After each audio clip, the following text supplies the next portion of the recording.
In front of hundreds of guests, Margaret Parker removed Emily's name card from the family table. "You will be more comfortable with people from your own class."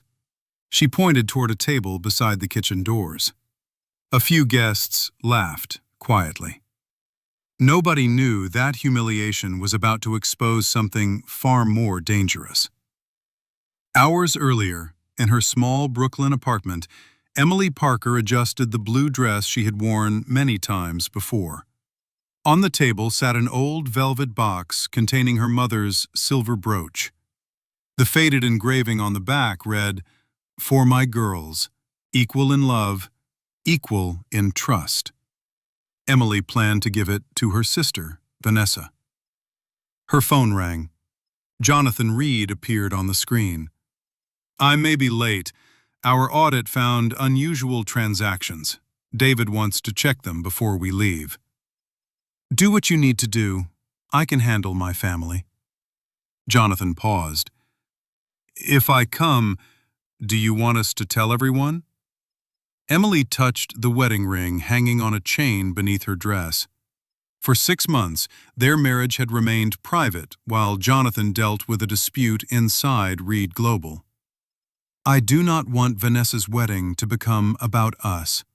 But if someone asks directly, I do not want to lie anymore." Emily had once left an advanced nursing program to care for her mother, then used her savings to help Vanessa finish college. She came to the Grand Belmont Hotel only because she wanted to be there as a sister. At the reception desk, an employee checked the seating list twice. "You are at table 23, near the service area." Emily showed the original confirmation on her phone. "It says family table 3. Helen Brooks, the banquet manager, checked the edit history. "Your seat was changed this morning. The request came from the bride's account." Emily found Vanessa near the bridal room and opened the velvet box. "Mom wanted both of us to have this. I thought you should wear it today." Vanessa barely looked at the brooch. "It is too old. It does not match my dress." "Its value is not about matching a dress." Emily placed the box on the dressing table. "When you are ready, it is yours." Bradley Collins appeared, carrying a document. "Just a form confirming the family contribution to the wedding. Accounting needs your signature." Emily read it carefully. The lender, amount, and repayment terms were blank. "I do not sign incomplete documents." "It is only paperwork. I will fill it in later." "Then fill it in first." Bradley's smile disappeared for a moment. "You always make things harder than they need to be."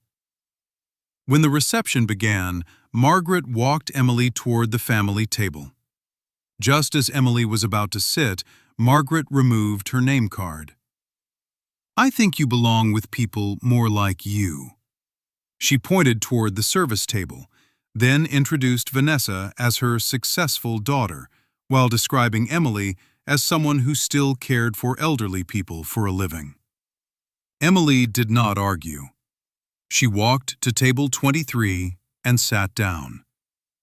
A driver named Luis Ortega introduced himself. "I am sorry about what happened." "You are not the one who needs to apologize."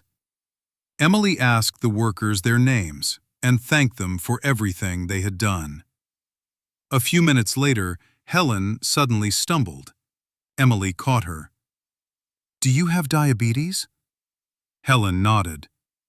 Emily asked Luis for juice, called the hotel medical team, and kept Helen awake until her color returned. Bradley approached angrily. "You do not need to perform as a nurse just to get attention." Helen looked up. "She was not performing. She kept me from passing out and hitting my head." Vanessa pulled Emily aside. "Can you please stop leaving the staff table? People are watching." Helen needed help. The hotel has medical staff. Stop making yourself part of everything. Then Emily's phone displayed an alert. An account connected to Parker Community Care Limited Liability Company had become active. Emily had never created such a company. She took a screenshot. The Parker name made her think immediately of Bradley's unsigned form. Emily returned to the bridal room to retrieve the brooch. Margaret blocked the doorway. Do not bring that old thing out and embarrass your sister. If your mother were alive, she would be more proud of Vanessa. Emily tightened her grip on the velvet box. This time, she did not stay silent. Mom would be proud of both of us, and Vanessa would not have finished college without the savings I gave her. Margaret raised her voice. So now you are taking credit on your sister's wedding day? You are jealous because Vanessa has the life you never could. Nearby guests turned toward them. Bradley called security and accused Emily of causing trouble and approaching the bride without permission. Helen stepped forward despite still looking weak. That is not accurate. Miss Parker was on the original guest list. Her seating assignment was changed this morning. Bradley stared at her. You are only the banquet manager. Do your job. Two security officers moved beside Emily. Luis and several workers started to intervene, but Emily motioned for them to remain calm. She did not want anyone losing a job because of her. As one officer reached toward her, the ballroom doors opened. Jonathan Reed walked in with David Lawson. Guests immediately recognized the founder of Reed Global. Vanessa hurried toward him with a bright smile. Mr. Reed, it is such an honor to have you at our wedding. Jonathan politely nodded and walked past her. He went directly to the staff table. His eyes stopped on the two security officers beside Emily. Then he gently took her hand and kissed her forehead. The ballroom went completely silent. Nobody was laughing anymore. Jonathan looked around the room. Why is my wife sitting at the staff table? Vanessa froze. Margaret dropped the name card she was still holding. Bradley took half a step backward. Emily could hear whispers spreading across the room. Jonathan did not raise his voice. He did not need to. Margaret stared at Emily. Your wife? Yes, Jonathan replied. Emily and I have been married for 6 months. Vanessa looked from Jonathan to her sister as if she could not process what she had heard. But why would you hide something like that? Emily answered calmly. Because my marriage was not a tool for gaining status. I did not want your wedding to become about me. Jonathan noticed the velvet box in Emily's hand, the security officers beside her, and the table near the kitchen where she had been seated. His expression hardened. What happened here? Helen explained that Emily had originally been assigned to the family table. She described the last-minute seating change and Bradley's demand that security remove her. Luis confirmed what Margaret had said in front of the guests. Bradley immediately tried to take control. This is a family misunderstanding. Miss Parker became emotional, and security was only asked to prevent a disturbance. Emily looked at him. What about Parker Community Care? Bradley's face changed. Jonathan turned toward her. What is that? My phone says an account under that name became active today. I never created the company. David Lawson, who had remained silent until then, stepped closer. May I see the alert? Emily handed him her phone. David studied the screen, then looked directly at Bradley. This name appeared in the transactions we were auditing. Bradley said nothing. Jonathan's voice became colder. What transactions? David opened the secure file on his tablet. Several payments were moved through a company called Parker Community Care. The paperwork lists Emily Parker as the responsible party. Emily stared at him. "I have never seen those records." "I believe you," David said. "The signatures do not match your verified documents." Bradley slowly moved toward the exit. One of Jonathan's security officers stepped into his path. Vanessa looked frightened now. "Bradley, what is going on?" He forced a smile. "Nothing. This is probably an accounting mistake."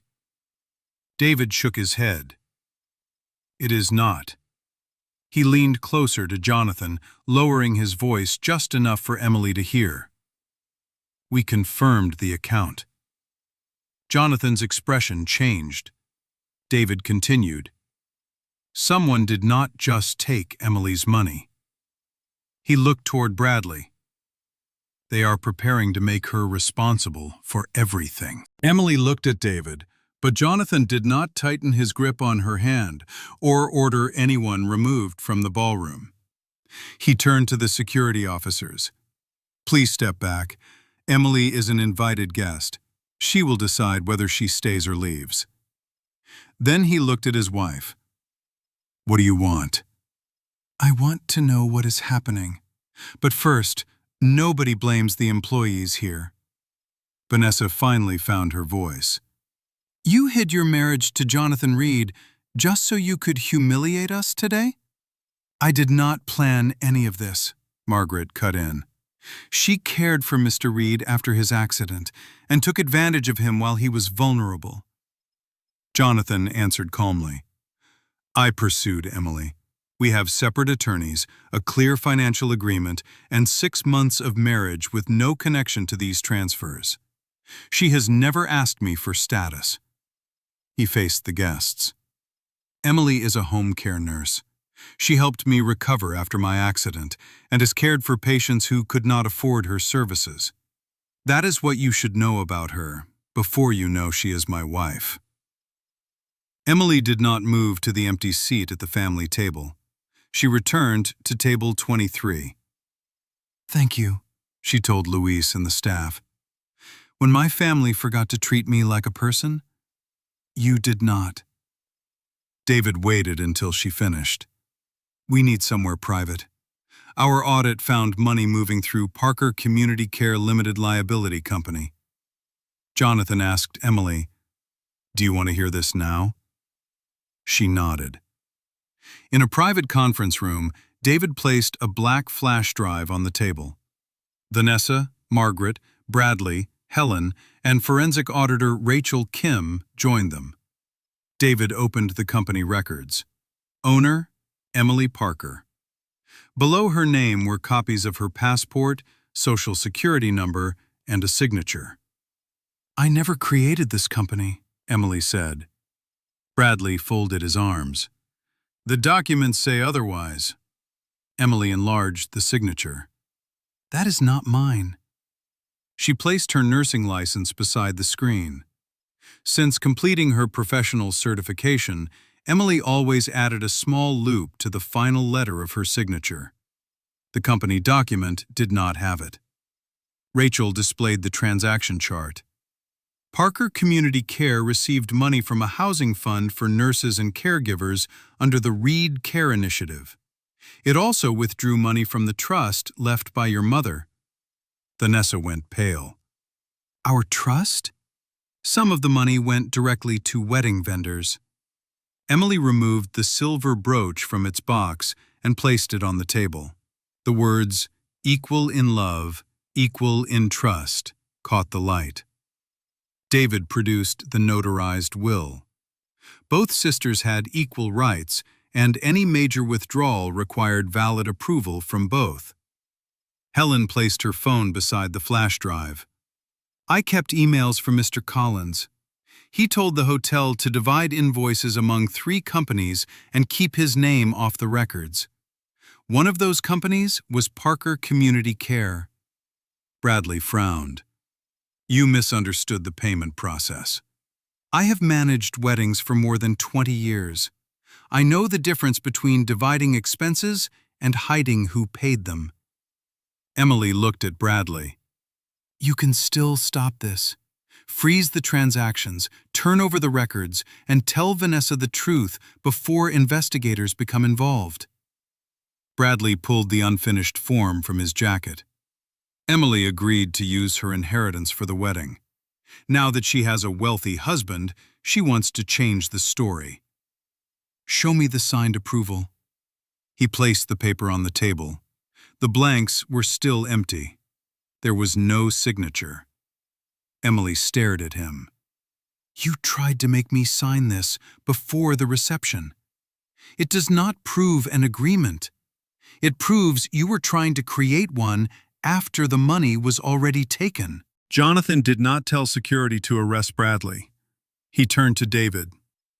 Request an emergency freeze, notify the banks, and send the evidence to investigators. Everything goes through proper procedure.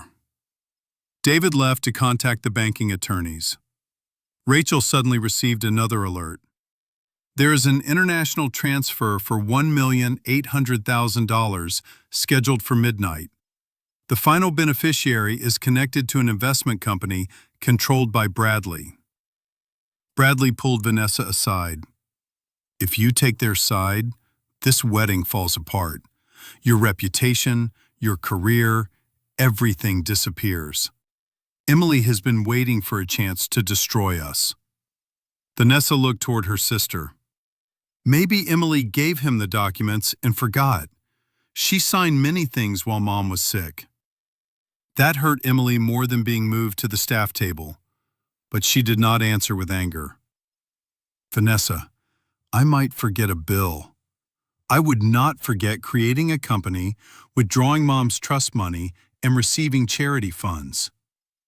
David returned carrying another file. Parker Community Care was opened using copies taken from the family inheritance records. We checked the archived emails. He placed a printed message on the table. The person who had sent Bradley the documents 6 months earlier was Vanessa. Margaret stepped away from her daughter. You helped him do this? Wait, Emily said. One email does not prove Vanessa knew the documents would be used for fraud. Let her explain. Vanessa stared at Emily, unable to understand why the sister she had humiliated was still protecting her. Bradley told me he needed the records to release my share of the inheritance, she admitted.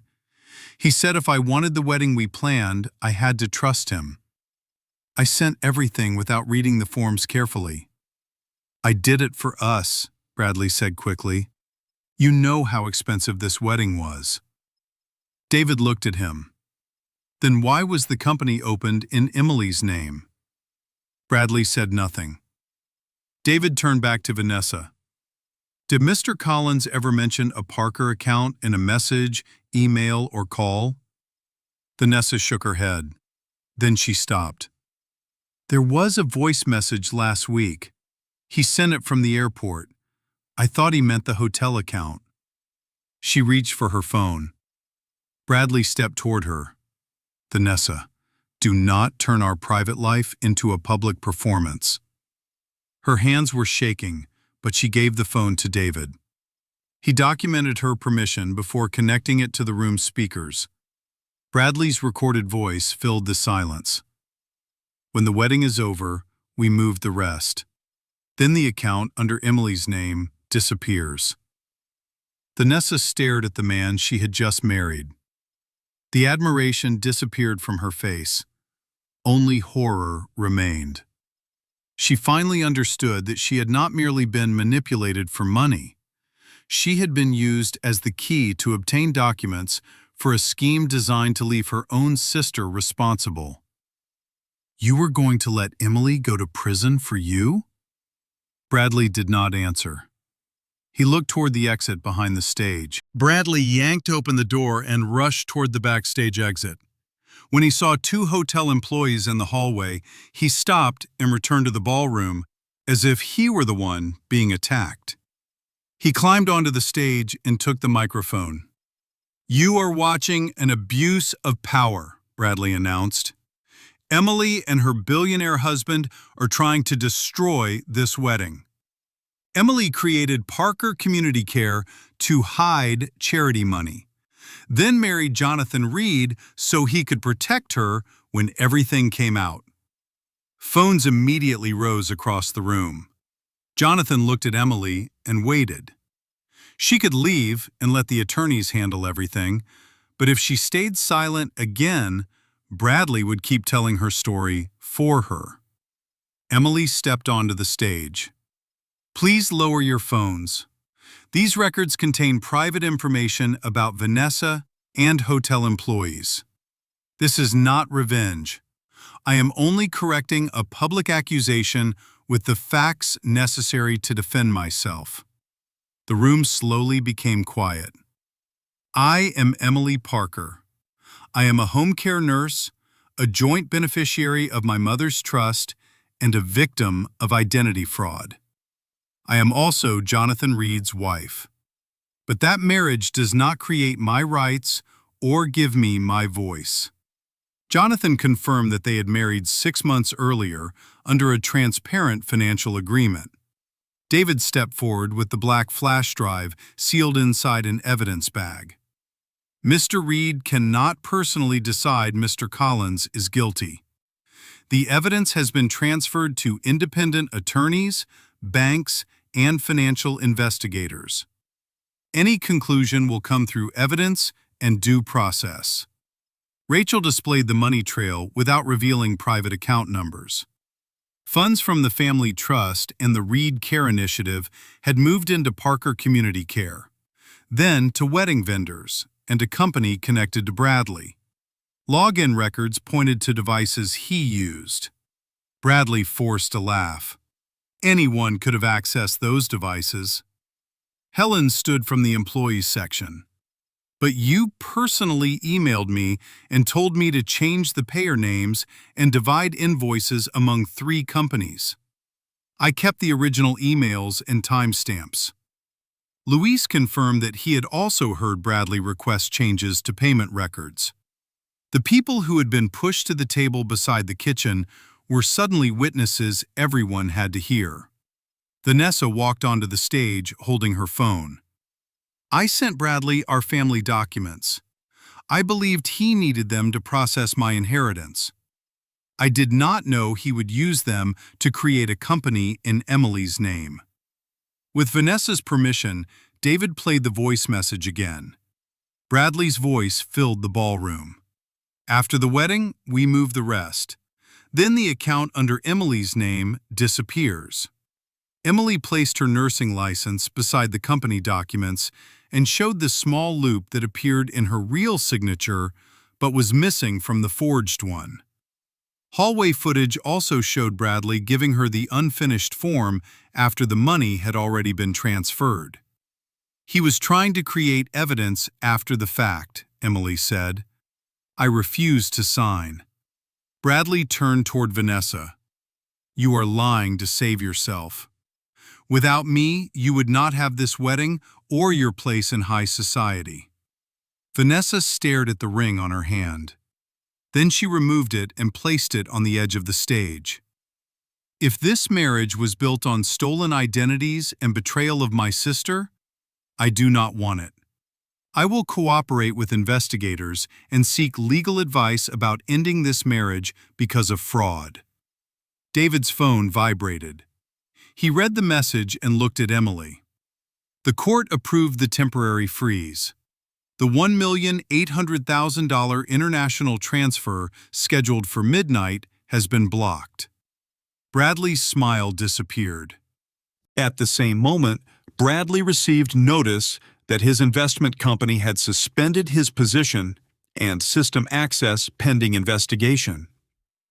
2 financial investigators entered the ballroom. They did not handcuff him. They served an evidence preservation order, required him to surrender work devices, and prohibited him from accessing financial systems. He was informed that he had the right to an attorney and the right to challenge the allegations. Bradley looked around for support. Nobody stepped forward. He was escorted from the controlled area, passing the same staff table he had treated with contempt. Margaret pulled Jonathan aside. "Please keep this quiet. If the press finds out, our family reputation will be destroyed." Emily heard her. No, that money was meant for nurses, caregivers, and families needing housing. Hiding this would make them keep paying the price, so we can avoid embarrassment. Then Emily turned to Vanessa. She picked up their mother's silver brooch and placed it in her sister's hand. "Mom left this to both of us. I will not use it to punish you. After tonight, you have to decide who you want to become." Vanessa held the brooch tightly. She went to table 23 and apologized to the employees she had treated as beneath her. She canceled the rest of the reception and ordered all unopened wedding gifts, sealed so they could be returned if necessary. Over the following months, investigators confirmed that Bradley had forged Emily's signature, stolen funds, and prepared to make her responsible for the scheme. He received full legal representation and was punished according to the evidence and the law. Most of the missing money was recovered and the family trust was restored.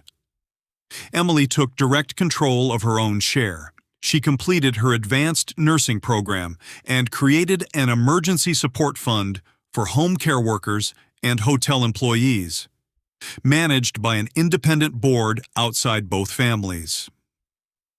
The first grant went to a caregiver who had temporarily stopped working to care for her sick child. Emily met her privately, with no cameras and no publicity. She had learned that victory mattered only when people without power were protected before desperation destroyed them. Reed Global introduced stronger beneficiary verification, independent audits, and protection for employees who reported misconduct. Rachel led the new system, Helen joined the Employee Welfare Board, and Luis represented frontline workers. Vanessa cooperated with the investigation, left behind the glamorous lifestyle she had been chasing, and returned to work. The sisters began family counseling. Trust did not return through one apology. It came back slowly through promises that were actually kept. Margaret apologized too. But when she later told Emily she was lucky to have married Jonathan, Emily set a clear boundary. "You can be part of my life only if you respect me when Jonathan is not in the room." Jonathan also admitted that revealing their marriage publicly had taken some control of the story away from Emily. He apologized and let her decide how they would appear publicly from then on. 6 months later, Emily and Jonathan held a small dinner to acknowledge their marriage on their own terms. The honored guests were nurses, drivers, hotel employees, and the people who had once shared table 23 with Emily. There were no signs marking a family table, a special guest table, or a staff table. Every place card carried only a person's name. Jonathan pulled out Emily's chair. She smiled, then placed her own name card in the center. "This time, I choose where I sit." Emily did not become valuable when Jonathan called her his wife. She had already shown her worth when she sat at the table everyone else looked down on, treated people kindly when they had no status to offer her, and kept her dignity when her own family tried to take it away. Because a lower seat cannot diminish someone who knows who they are. And a seat of honor can never hide greed or betrayal.